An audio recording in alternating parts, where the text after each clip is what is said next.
What's up, guys? How's it going? How you doing? It's nice to see your faces again.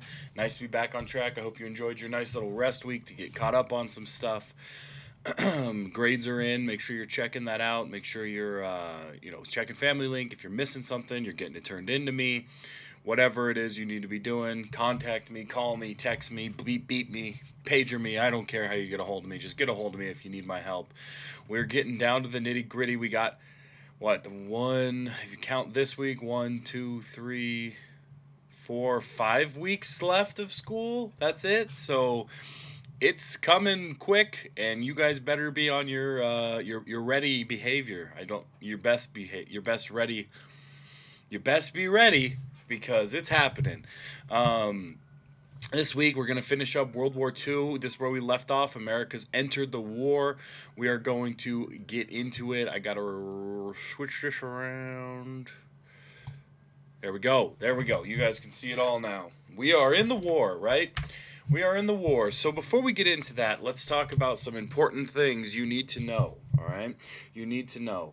Also, at the end of this video, my AP class, if you guys can stick around and watch an extra couple minutes on the AP test, all right? I'll remind you at the end as well. But my AP class needs to stick around and watch a couple minutes on the AP test, important stuff. If you had, just be there. So, before we joined World War II, right, we had known that these communist and fascist governments were popping up all over Europe. Mainly in China, we had the communist dictatorship take over after the Bolshevik Revolution and all that shook out.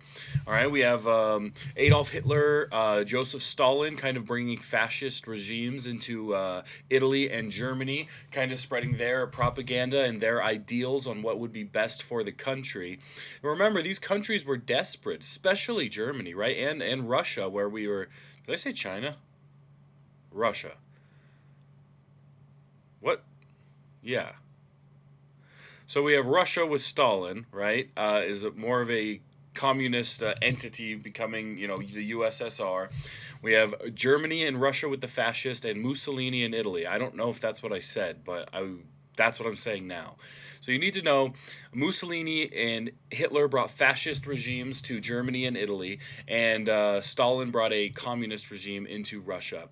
And remember, these places, Russia was struggling, Germany was heavily struggling, Italy was as well. The economies had been hit hard by the Great Depression, not only in the United States but worldwide. And these new dictators had brought forth ideals and strategies that hadn't really been used before. And so, do you see that? There's literally no one at my door. Could close that real quick. I'm gonna put this box in front of it so that doesn't happen again. All right, we are back. Sorry about that distraction, huh? It's like one of the TAs coming into my classroom or something. So they brought these governments that had never failed before, right? Because they'd never really been used. And so the people had been failed by traditional governments so many times. Like Germany after World War I was struck so hard by the repercussions that were put on them, the amount of money they had to pay, the amount of stipulations and conditions they had to follow, that they couldn't exist.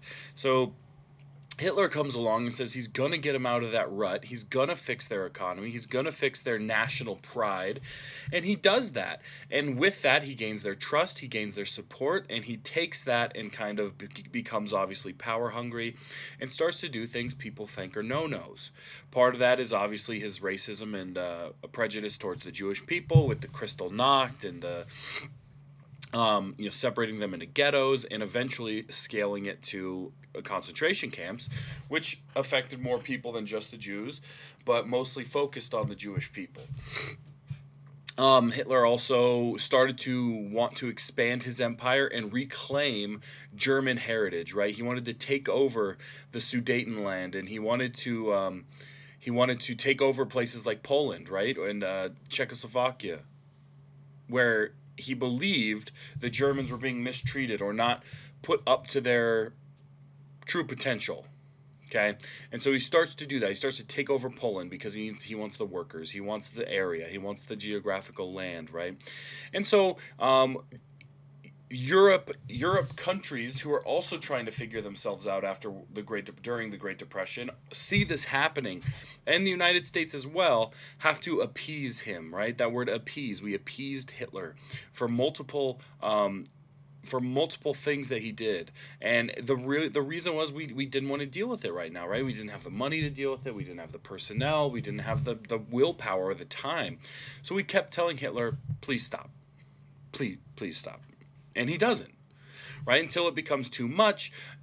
England enters the war, France enters the war, so we have England, France, Italy, Russia. The United States will eventually join, Japan, right? All of these huge, big name, militaristically dominant countries are now going to be fighting it out, right? So the United States had, when the war had broken out, decided that they were going to stay neutral, and we had done the cash and carry policy, where we were forcing people to come pick up the goods from our coastline and pay in cash. And then we have the lend-lease policy, which is when we kind of start to say, all right, England, we're on your side, right? We would lend them or lease them any piece of military equipment as long as they repaid us, repaired it, or I forget what the other, replaced, repair, or repay. Yes, those were the three options, right? So now, 1941 has happened, December 7th. Pearl Harbor has occurred. I believe we talked about December 7th, 1941. Pearl Harbor is attacked. Tragic, tragic surprise attack by the Japanese. USA enters the war. Here we go. So what does that mean? What does that look like on the home front for the United States entering World War II, the biggest global conflict up to this date, right?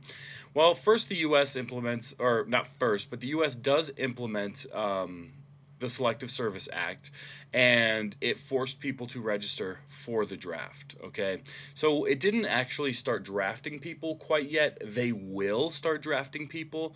I think we've talked about conscription in the draft before, where even today, 18-year-old males, as soon as you turn 18, you have to sign up for selective service. That doesn't mean you can be drafted. It's currently illegal. However, the president can make it legal at any time. Well, if we're in a war, he can make it legal, and you would be eligible to be drafted into the United States military if the country needed soldiers. So during World War II, nearly 17 million males are going to sign up for the U.S. military or be eligible for the draft. And this was the first peacetime draft in American history because, again, we hadn't joined. It was before Pearl Harbor, so we hadn't joined the war yet, right? But we were anticipating that we might. And based on the scale, the severity of the war, we knew we were going to need more soldiers than we currently had in our military. So we make every child register, or every person register from the ages of 18 to 65. Imagine 65 or 60, having to go into war not trained or anything like that. That's a pretty big wide range. Now, they didn't draft all the people. When the actual draft comes down during World War II, they're not taking 60-year-old guys on average, but it does make them eligible to be drafted. During World War II, approximately 12 million men and women will serve, so it's a very large scale war. 12 million people will be affected, some much less than others, but 12 million people will serve for the U.S. military during World War II. So what did women do in the military, right? We know at this point in history, even now, women are not required to sign up for the Selective Service Act when they turn 18. That will change pretty soon, in my opinion. Women can now, just in the last 5-7 years, are allowed to serve in military combat positions. They've always been allowed to be part of the military for the most part, but in combat positions. Now they can serve in combat positions if they qualify, and they have served in combat for the U.S. military at this point. But during World War II, what did they do? Women were in non-combat units, mostly clerical, medical, some pilots, never fighter pilots, always transport pilots for cargo, and soldiers. They were in things called the WWII, the Waves, and the WASP, and this was like it was basically the women's section of each military, right? The Waves were the Navy, the WASPs were the Air Force, right? The WAC was the Women's Army Corps. So It was basically their own little section of the military that were non-combat, but they were allowed to serve. Now, not all women were allowed to serve. As you can see, there was some stipulations. You had to be under the age of 49, and you had to have no young children.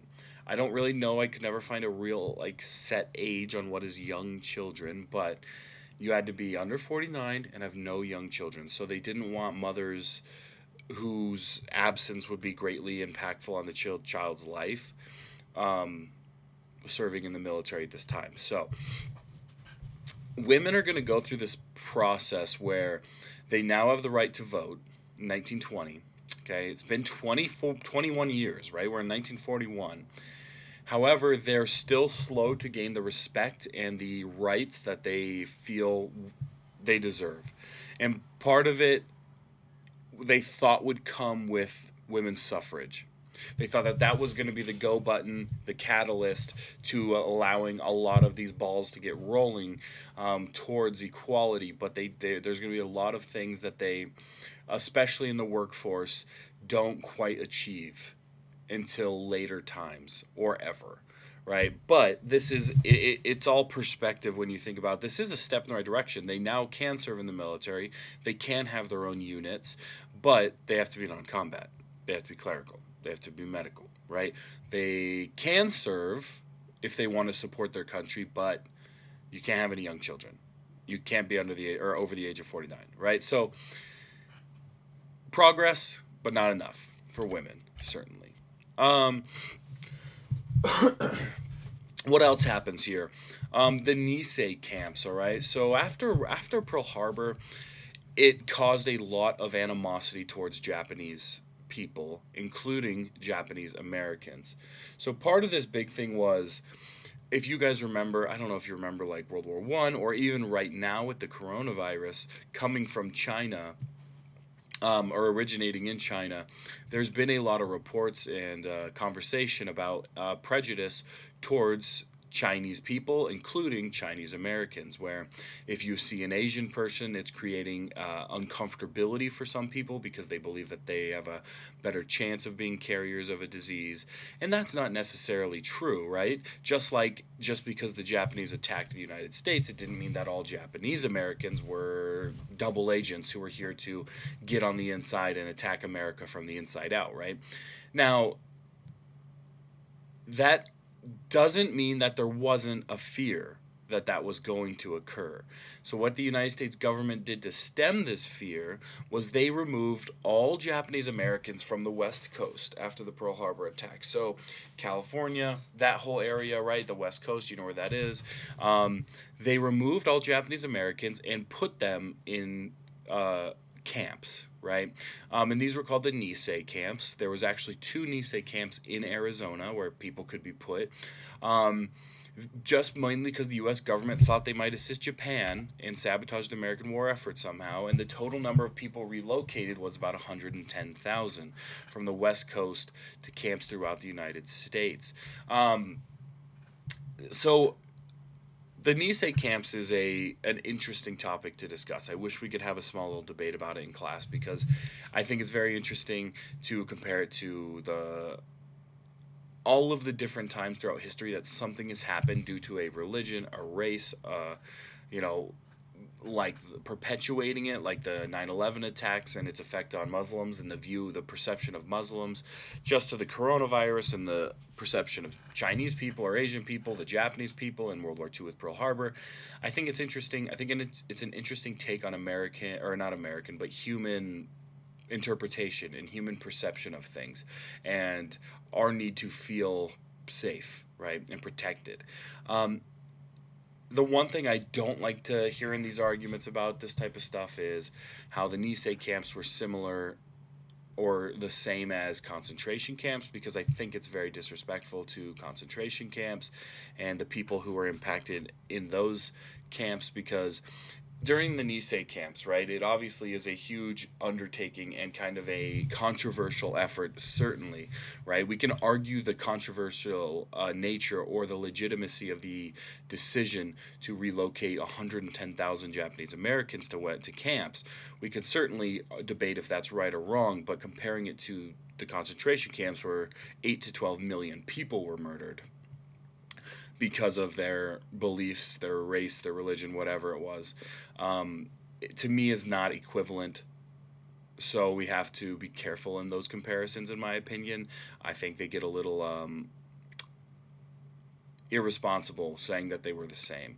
Now, I understand there are similarities, but saying they're the same to me just isn't a good argument. But we end up relocating 110,000 Japanese Americans. It's actually brought before the Supreme Court in Korematsu versus the U.S., and the Supreme Court rules that it is a military necessity, that the fear, that the panic that there were Japanese Americans who may try to sabotage the United States in light of such a great battle that was going on, a great war that was going on, that they ruled it legal to separate these people. They now in the Nisei camps they didn't separate families from families, right? They were moved into little houses or little bunks, and it wasn't the greatest living conditions, but they did have like basketball courts and cafeterias, and it was kind of just these giant camps where nobody was murdered. No Japanese American is killed in a Nisei camp for the remainder of the war. For about 4 years, I believe they were kept there.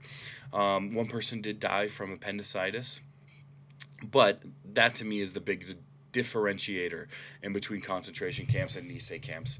The desire and purpose to murder was very different. So, again, we could argue the legitimacy of the idea. If you think it's a horrible idea or wrong, that is a different argument to me than the other one. So, very interesting decision by the United States here. What did happen and was tragic for these Japanese Americans is they were forced to stay in camps for the remainder of the war, and a lot of them lost their homes because they couldn't make their payments, they lost their jobs. It was a very tragic time for Japanese Americans, and it was ruled to be a military necessity by the Supreme Court. So, very tough decision, maybe the wrong decision, but it was made, and a very interesting topic. I wish it's better to talk about as a class than me just talk about it, because it's there's a lot of different feelings and views on this type of situation, and I would have loved to hear your guys' debates and thoughts on the Nisei camps. After the war, the government agrees to pay the Nisei $35 million. When after the financial reports were run, it was estimated that the Nisei as a whole had lost $400 million in total, right? So homes, jobs, how much did they lose out on in wages, that type of thing, was 400 million, and the U.S. government paid them $35 million after the war. Now there has been other payments, but it's nowhere near the amount of money that is believed that the Nisei lost during these times.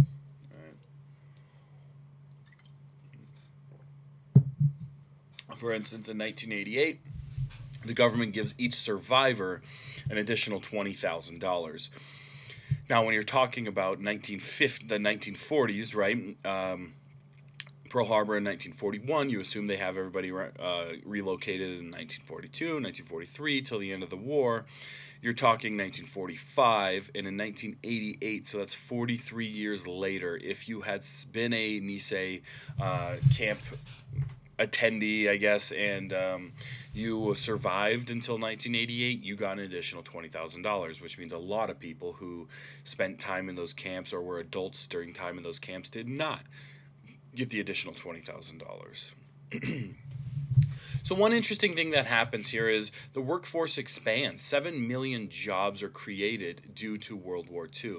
And this is because of the now massive increase in demand for military gear, weapons, guns, whatever it may be, right? And so they had to, the U.S.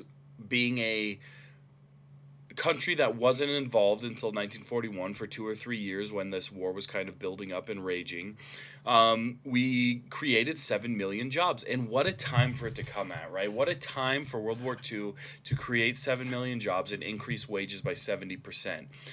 Because the U.S. is still dealing with the Great Depression. It is World War II that pulls the United States out of the Great Depression. Without it, may we have gotten out? Yeah, of course, at some point. Would it have been this fast? No way, right? It would have taken dozens of years, possibly decades, right?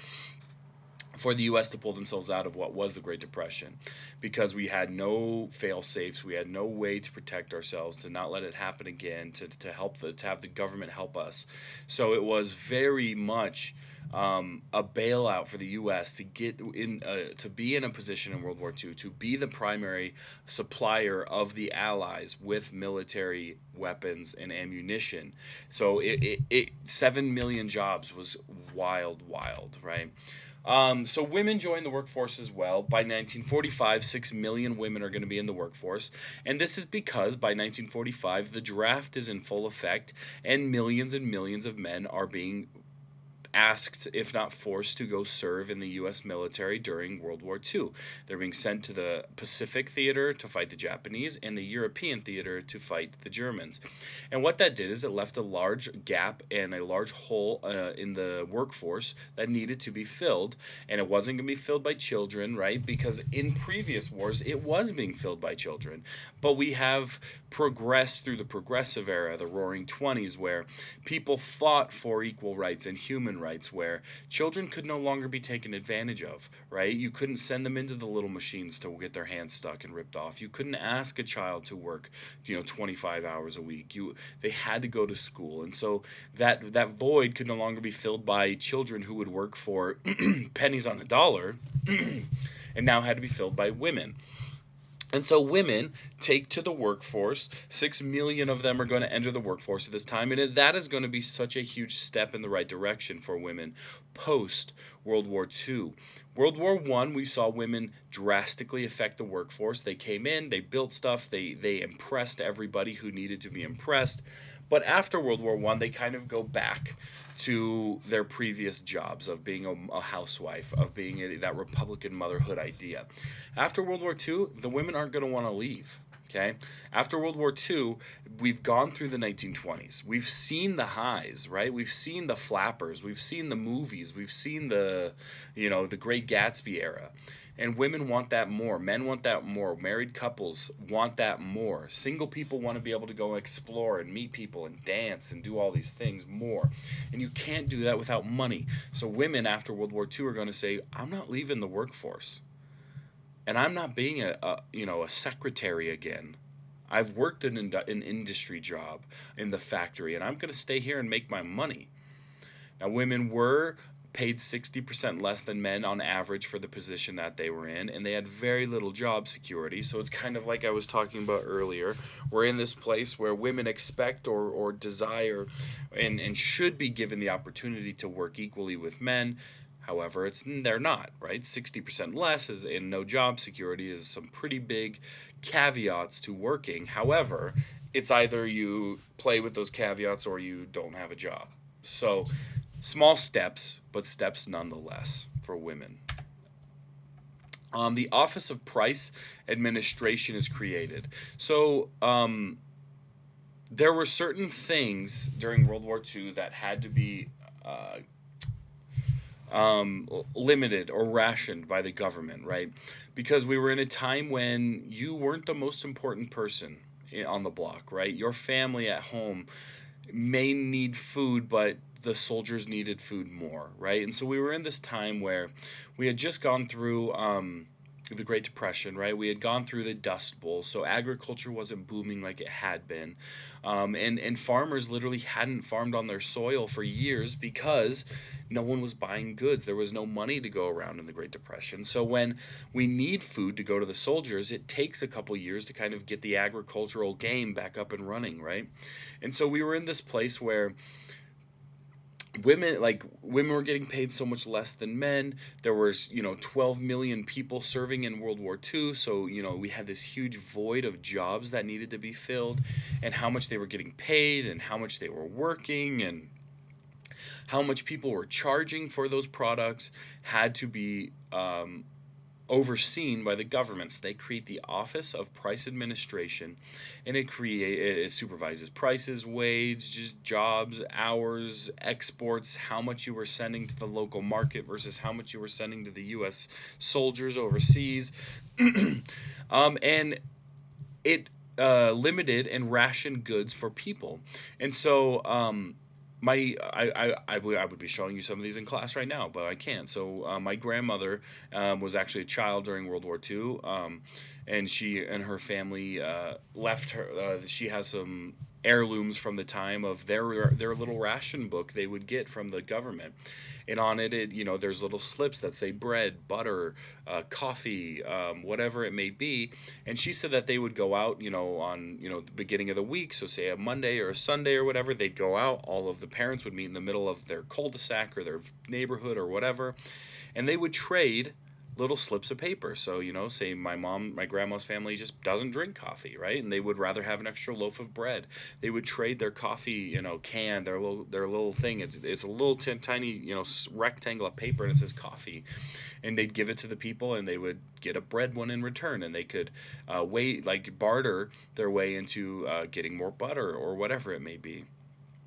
And this was on so much stuff: cars, gas, butter, coffee, tires, sugar, shoes.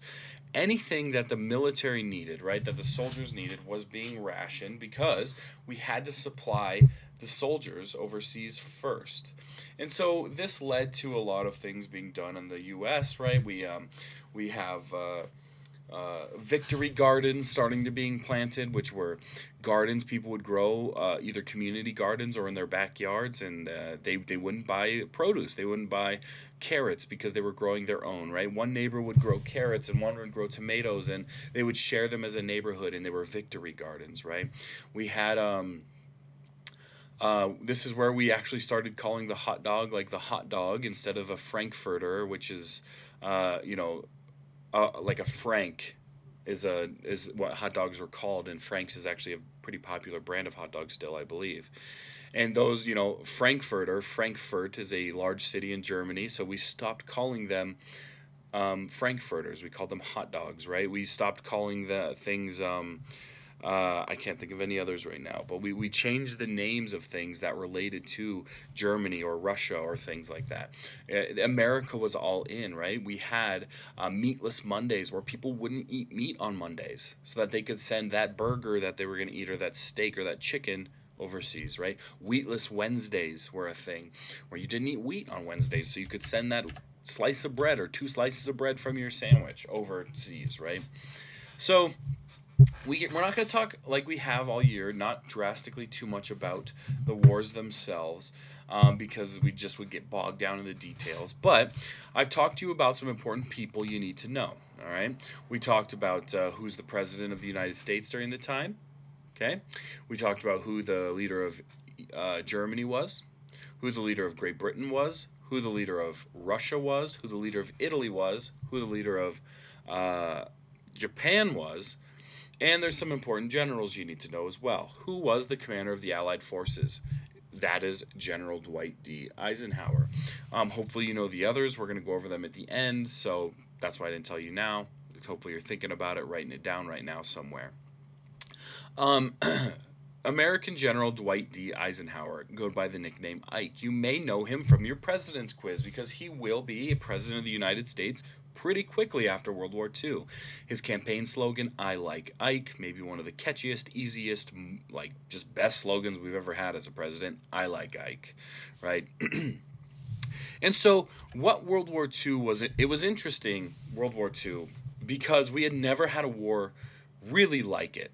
All right, there was somewhat similar to World War One, where all of these countries are getting pulled into these giant battles and wars, and there's dozens and dozens and dozens of countries involved in this war now, fighting because their friend was fighting, right? And so they don't have a an end in sight. There's no goal, right? There's no, like we talked about during World War One. There's no, like, the Civil War. There was a goal, right? The Revolution, there was a goal for the side that was revolting, right?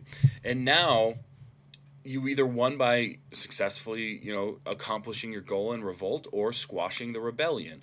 Now there was no real way to win. How did you win? Just kill every single Nazi, kill every single communist or fascist? It's just not plausible, right? Um, so the U.S. has to come up with how do we win, and they say we will get an unconditional surrender from the Nazis. No conditions, right?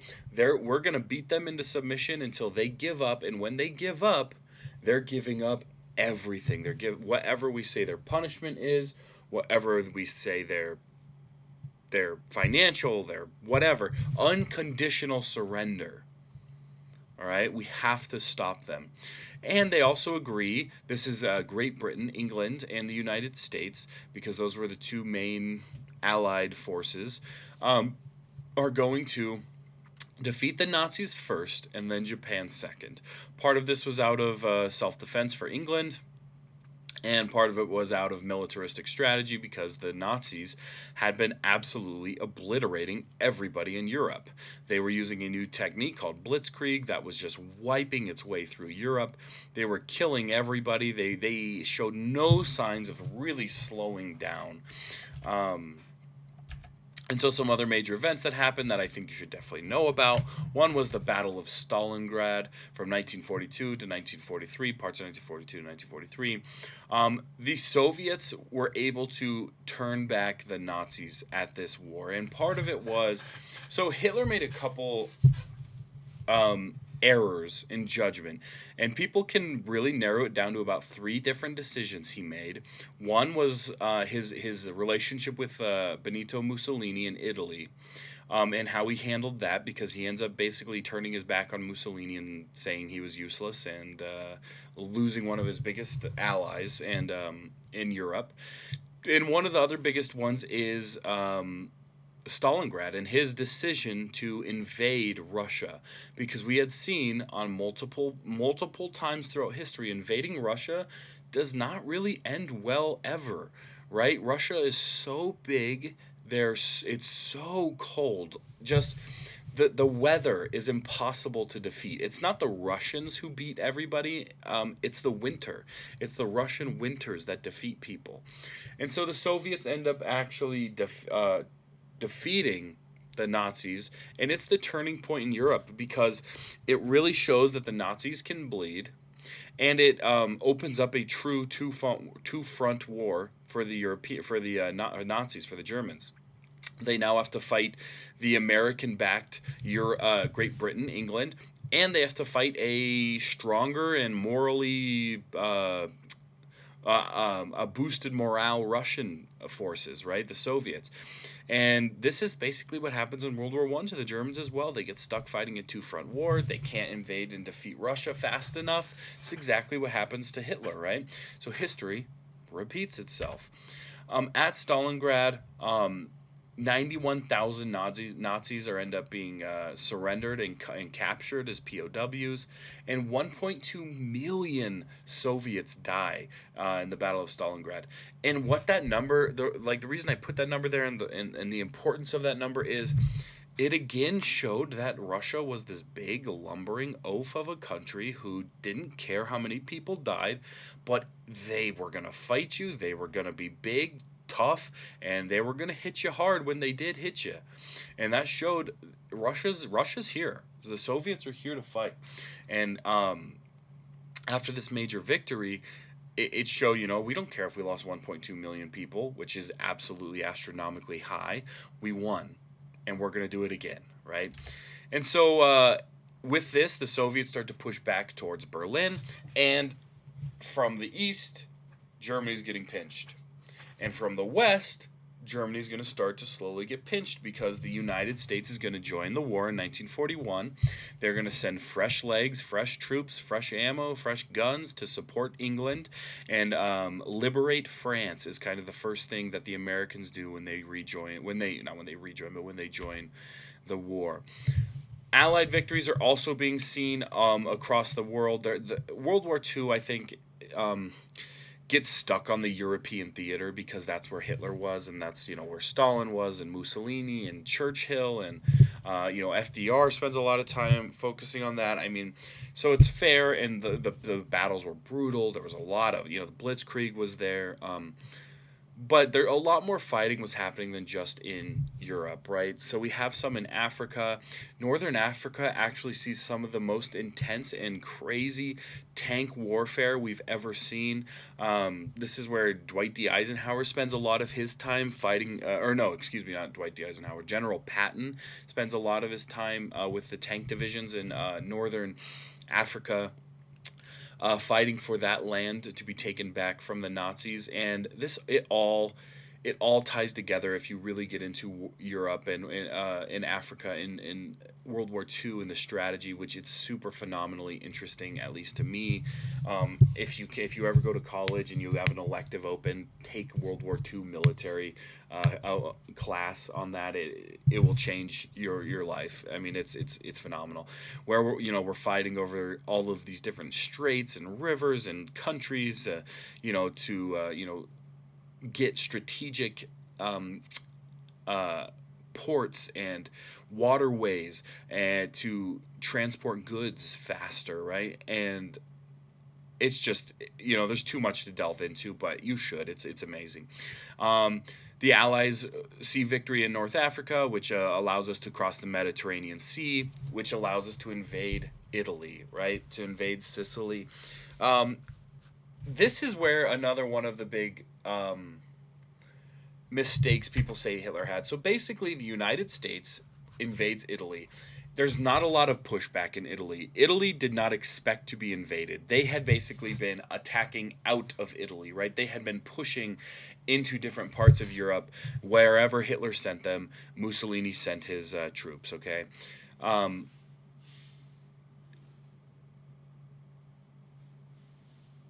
and so with that,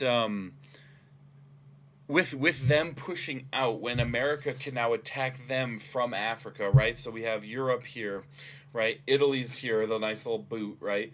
Right under them is Africa, okay? And so we now are going to go up through the Mediterranean Sea into Italy. And Italy's not really prepared, so America takes Italy quite quickly. And basically, Hitler says, "You're useless, Mussolini. See ya, buddy," and says, "I don't need you anymore." And Italy ends up not being of any use and kind of backstabs, double crosses Hitler back as well. Um, Again, we can't really get too much into it, but basically, when the United States joins, they help liberate France, they help defeat Italy, and now it's kind of Europe, or Germany, on its last leg, while they're being pushed from the east from the Russians and being pushed from the west by the United States. And I think it's very symbolic and interesting to talk about the dichotomy of the Russians and the Western civilizations working together, where Europe, France, not Europe, England, France, the United States, allies working together with their governmental enemies, Russia, the Soviet Union, who is communist, right? We've put aside our differences for now. We've put aside our differences for now. But we still have those differences. So after this war, we're going to go back to hating each other and wanting to defeat each other's governments. So it's just an interesting side story that is definitely going to come into effect post World War II. A lot of you guys have heard of D-Day, Operation Overlord. It was called. The D in D-Day stands for day, so it literally meant day. June 6th, 1944. It was a 2-year plan in place that we had. In collaboration with mostly the English, created this idea to cross the English Channel and try to take some strongholds from the Nazis. Multiple other countries are involved. I know for sure Canada was involved. They had sent troops. A lot of these allied countries had sent some troops to help make this push on Operation Overlord. If you've seen Saving Private Ryan, or the first scene in Saving Private Ryan, it is pretty gruesome. It's hard to watch, but it is a great clip and representation of what the soldiers went through on D-Day, one of the bloodiest days for Americans in World War II. where they're storming the beaches of France. And they had, during Operation Overlord, 5 beaches had planned to be stormed. We had kind of put this little distraction out to get Hitler to bite and think we were going to invade a different beach mostly. And it's pretty successful. Hitler not taking the advice of his constituents and defending the wrong beach is one of the big mistakes Hitler makes as well. But we attack Normandy, where 160 1,000 Allied troops make it the first day. Literally hundreds of thousands of deaths is going to be part of this. It's going to be pretty tragic. I mean, we would probably watch a clip on it and stuff in class, but we are not in class, which is super sad. But now we have a strong push from the Soviets and from the Allies. Germany is being closed in on. Berlin is starting to see the light at the end of the tunnel. And a lot happens at the end of the war. A lot. It gets crazy. FDR dies. He was suffering from some disease. I believe he had polio. And FDR ends up dying well into, or not well into, at the beginning of his 4th term, right? Remember, that's all going on right now. He's president during the Great Depression after Hoover. FDR gets elected 4 times, and he is succeeded by Harry Truman, I believe. So FDR dies. Hitler kills himself in his bunker while it's being slowly and slowly suffocated by both sides in Berlin. There's all these conspiracies about Hitler. Did he kill himself? Did he not? Did he run away to Argentina? Whatever it may be. But based on dental records, we can mostly confirm Hitler killed himself and his wife, Eva Braun, um, in the bunker with a bunch of his high-ranking commanders. It's kind of this idea that Hitler had lost his mind by the end of the war. He was not doing well mentally. He was not doing well with stress-wise. He was kind of, doing a bunch of drugs. He was kind of, losing his temper. He was kind of psychotic. Some people think he may have had some sort of mental disorder like schizophrenia or something of that nature. Um, it's true he only had one testicle. I know somebody would bring that up in class, so I might as well bring it up here. But based on the evidence we know, I believe he killed his dog, his wife. He poisoned her and killed himself with a gunshot to the head. And he had his constituents burn his body and his wife's body, burn their body in a shallow grave out back. So when the soldiers, the United States, showed up, they could identify him, and it made it very difficult for us. Now, one thing to talk about with the concentration camps is um, just the idea that while we were finally having success and pushing our way into Berlin, we were uncovering um, these concentration camps, right? And we know that there was multiple of them. For a long time, we didn't really know how many, the severity, because our conversation, our communication with Russia or the Soviet Union was very limited because we hated each other. So they weren't telling us what they were finding. We weren't telling them what we were finding. But the more and more we pushed towards Berlin, the more and more we discovered these atrocities and heightened the hatred and sense of urgency in the eventual surrender of the Nazis, right? So on May 7th, 1945, victory in Europe is achieved, and that goes down as VE Day, Victory in Europe Day, right? May 7th, 1945. And it was a glorious day that the European theater was closed from the Nazis. Now, this left one more theater to be attacked, was the Pacific. I love the European theater. I love World War II. I think the European theater is probably my favorite to study. However, I think the Pacific theater gets shortchanged a lot of the time. There's a lot of movies that have come out. Midway came out. Another one just came out I just saw. It was awesome. I'm not going to remember it. But these times in the battle in the Pacific were almost unprecedented. We had these giant steel battleships, right? That we could now we had airplanes that could drop bombs and shoot machine guns, and this was the first war that those were being used on a large scale. We had battleships being built, right? Like the USS Maine, we built it. We never got to really use it. Now we're using those monstrosities against other battleships, and so our a lot of the battles were fought on aircraft carriers or battleships, or spending days in the ocean trying to find enemy fleets. Because, dude, this has got to stop happening, right? This is that's eerie, right?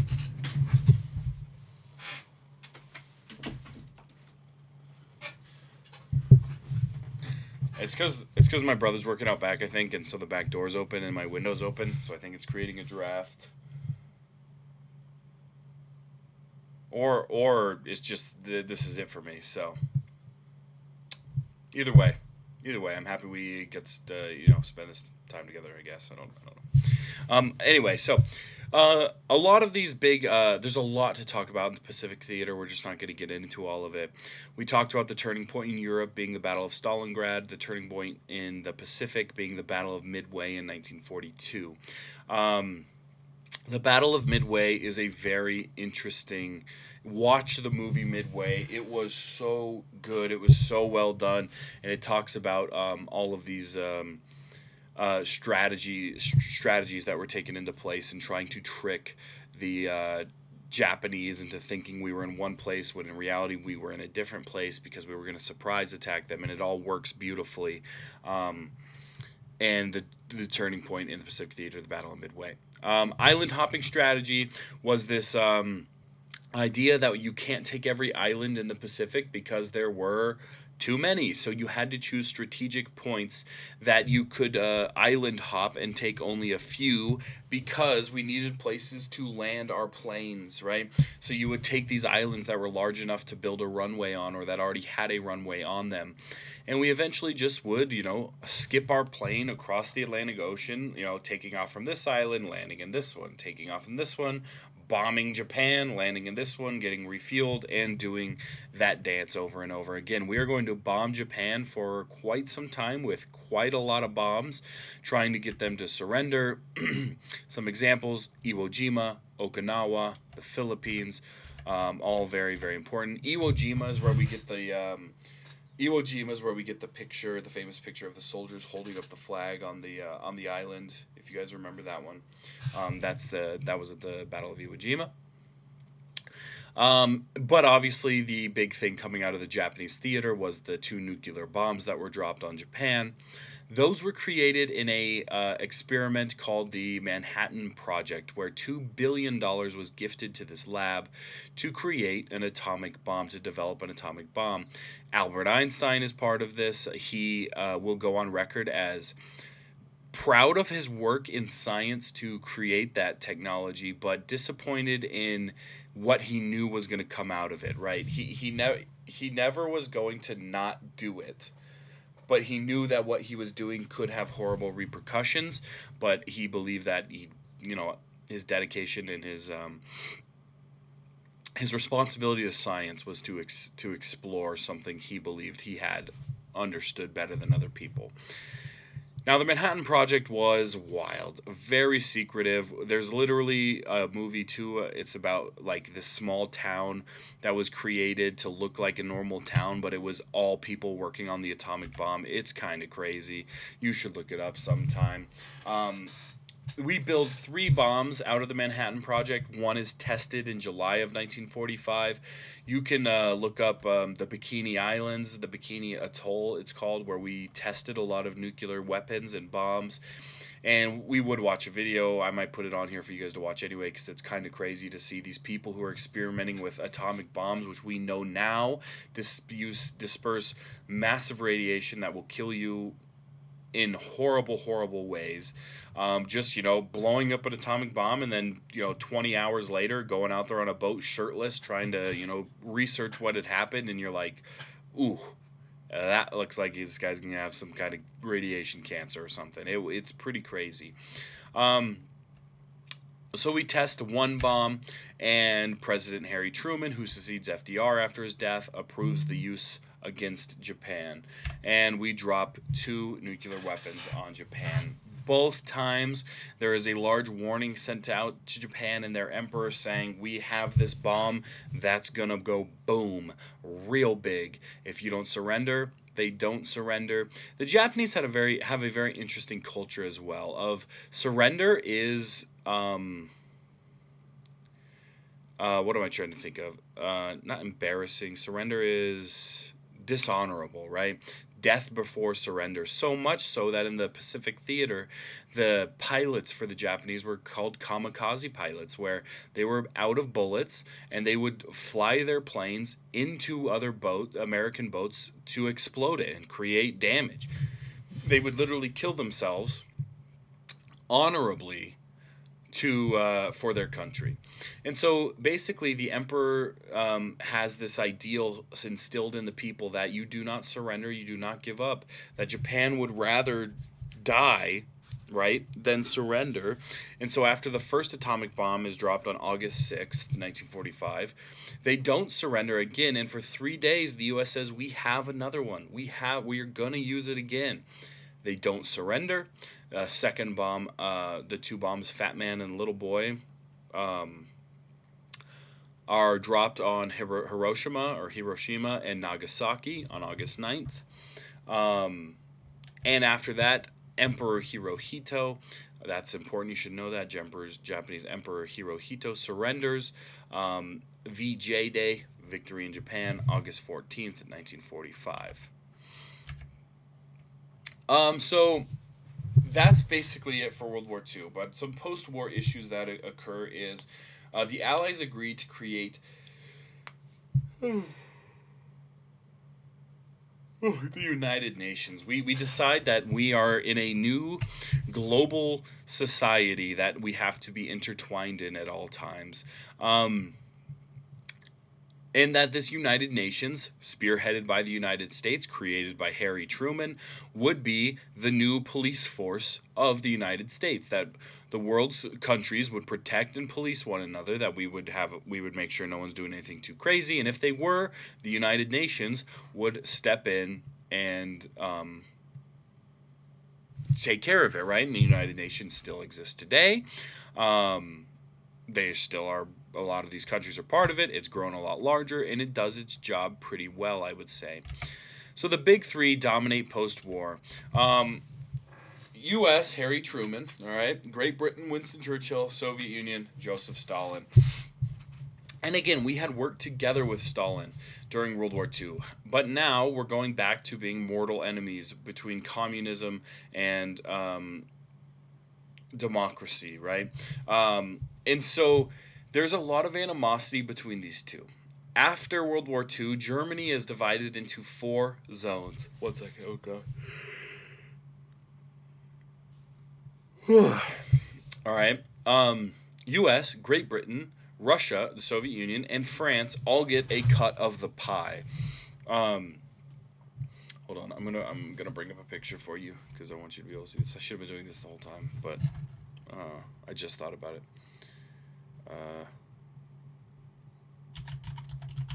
Germany divided World War II. Images. Okay.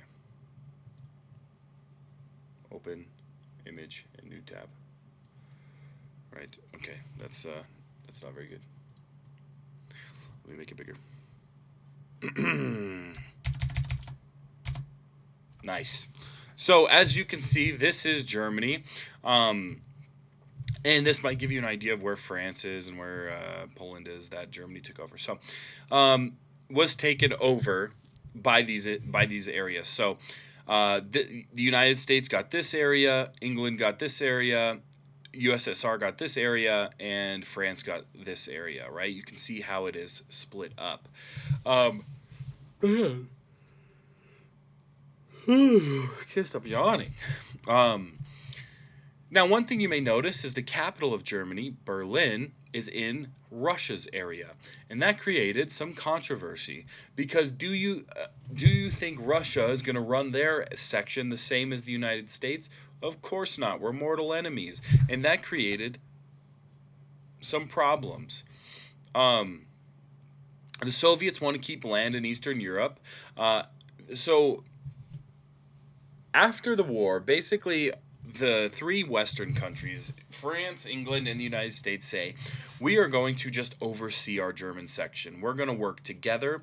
We're not going to change it. We're going to let them get back to normal. And once we see they're on their feet in a way that we approve, we're gonna make it. We're gonna let them go back to being Germany. Russia says, no, no, no, no, no. I want to keep my land and turn it into part of Russia so that we can have more land, right? More insulation from European invasion because they know a lot of Europe doesn't like what they're doing with the whole communist thing. Um, and so that creates a lot of animosity and questions, and that's when the Berlin Wall is going to be built, and we'll talk more about that next chapter. But just know that there is a lot of issues between the two communist and um, uh, democratic areas. Um, Also, what's happening here is we have the Nuremberg trials going on, which is basically putting Nazis on trial for their crimes against humanity, and it's going to lead to a lot of discussions about, were the soldiers in of the Germans just doing what they were told? Should they be punished for what they did? And it's going to be a nationally televised thing, and it's going to be quite the discussion for the next couple decades, really, of the Nuremberg trials. And by the end of World War II, the U.S. and Soviets indirectly competing for world dominance. This kicks off the Cold War. That's where our next section is going to be, dealing with the Cold War, which is going to be pretty wild in my opinion. That's it for today, guys. We're done with World War II. How exciting. Just make sure you guys check on Moodle, get all your stuff turned in for the week. There will be a quiz on this, so make sure that's done by Thursday afternoon. Good luck. Have a great day, guys. I'll see you next week. I'll see you Thursday in a Moodle class if you want to be there. It's not going to be required because we're not really doing much. We're just checking in with each other, but I'll be there if you want to be there. If you do, I will see you then. Stay beautiful, y'all. I will see you soon. AP class, can you stick around real quick, AP class? I know I talked to you guys a lot about the AP test and what was going to be changed. Some of you, however, did not make it to our meeting, so I want to do it one more time. If I can find the correct link. 1 second. Basically, I just want to tell you what's going to be happening. The AP test is going to be one. It's going to be one. Hold on. I'm not going to talk until I find this, or else I'm AP test.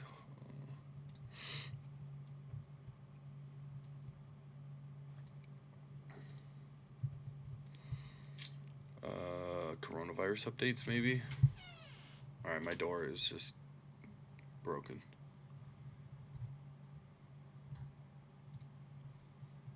All right, your test is going to be Friday, May 15th. Friday, May 15th at noon.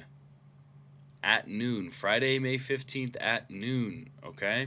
It is going to be 1 DBQ, which I have put on there for this week. You will do on World War II. 1 DBQ. You will have 45 minutes to answer the question. Instead of there being 7 documents where you have to use 6, there will be 5. You have to use at least 4. I would suggest you go on apcollegeboard.com or .org and you go to the AP section and you read a ton of this question description.